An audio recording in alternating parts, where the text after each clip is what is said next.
I will mention the highlights in the sense that the beginning of the struggle was at the time of the announcement, when he called his people together and announced to them that he was the messenger of Allah. After asking them who he was relative to themselves, and they said, "You are the truthful, reliable, honest, best amongst us," etc. After reiterating that, then he told them, "Now if I tell you that I am the messenger of Allah, what is your thought? You are the biggest liar. You are the total opposite of everything they just finished saying." This was the rejection.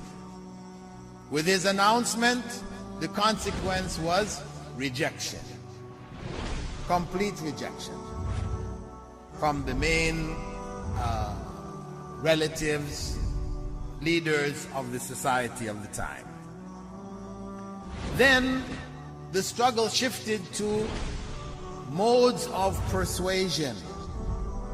They sought to persuade him to stop this message. They tried to put pressure on his uncle who raised him, Abu Talib. Talk to this young man. Get him to stop this call, this invitation of people to the worship of one God, making slaves equal to their masters. Stop this. That failed. Talib knew who Muhammad ﷺ was, and there was no way he could get the Prophet ﷺ to give up conveying that message. So then they shifted to worldly persuasion.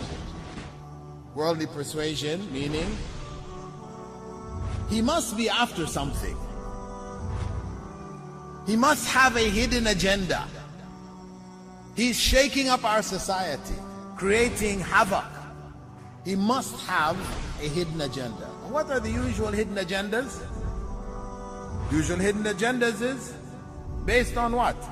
Wealth, money. He's after money. Okay, let's offer him. We'll make him the richest man in Mecca. Everybody will put some money together and make him the richest. That didn't work. Okay, what is the next hidden agenda? Women. Okay, let's offer him the most beautiful of our women, as many as he desires.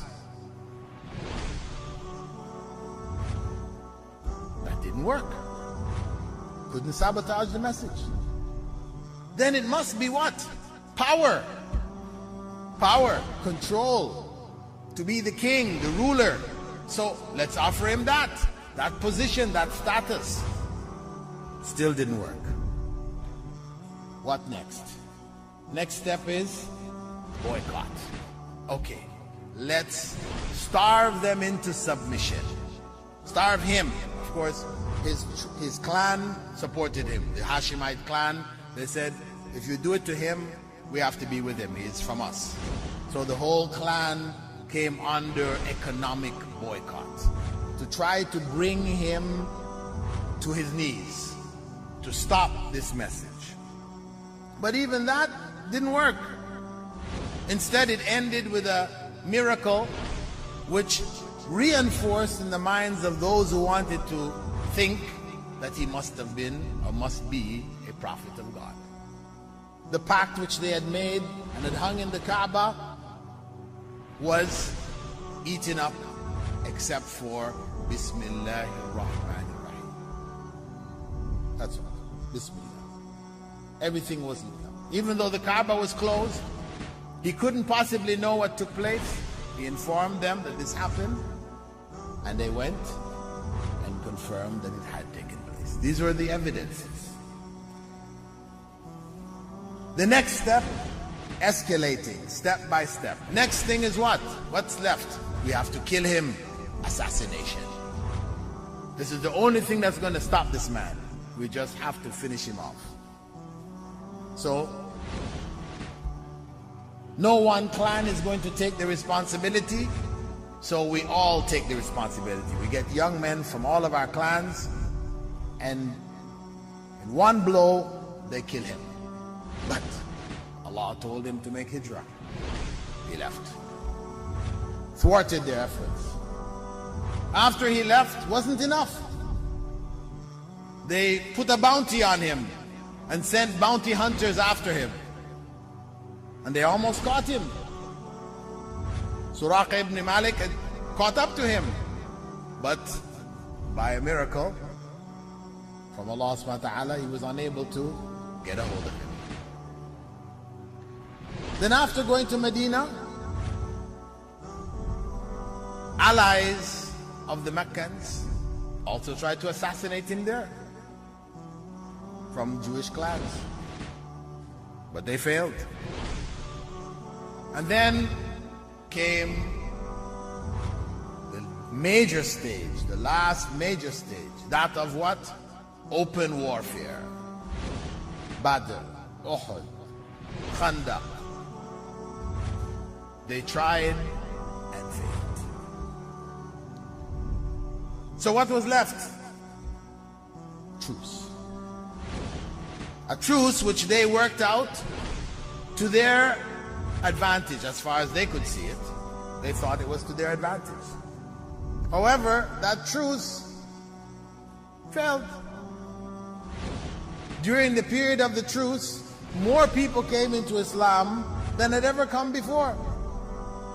In the 13 years in Mecca, only 300 plus people accepted Islam. After the truce of Hudaybiyah, you had 300 people, whole clans, coming to Islam on one day, coming and giving allegiance to Prophet Muhammad ﷺ one day. So the truce did not benefit those who sought to utilize it in their favor. And the return, Umrah, Prophet Muhammad ﷺ came to Mecca, Sahaba made Umrah, and finally the conquest of Mecca. These were the stages of the struggle of Prophet Muhammad sallallahu alaihi wasallam.